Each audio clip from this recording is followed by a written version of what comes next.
qu'il y a une différence entre le rôle du ministère des Finances, du gouvernement de la République, et le rôle de la Banque centrale, et qu'il ne faut pas de confusion de genre.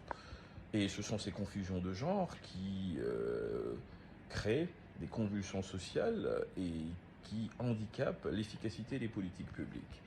Le gouvernement de la République, à travers son ministère des Finances notamment, a un rôle principal et essentiel, disons que son rôle régalien le plus important, c'est d'assurer l'équilibre budgétaire qui permet à l'État d'avoir en permanence les capacités, les moyens de financer les politiques publiques, les besoins de l'État. Ça veut dire que le rôle du ministère des Finances, c'est de toujours assurer à l'État les moyens de financement de ses besoins.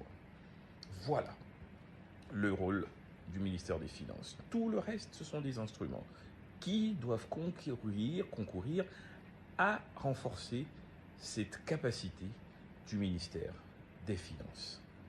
Lorsque la situation de trésorerie le permet, lorsque on a des excédents budgétaires, on applique une politique d'égalisation intertemporelle de la consommation. Ça veut dire on met des réserves qui permettront à l'État, lorsque cela va beaucoup moins bien, de puiser à l'intérieur. Et lorsque l'État est dans une position dans laquelle, par des mécanismes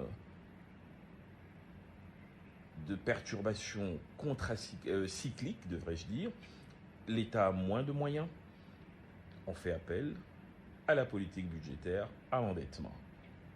Voilà.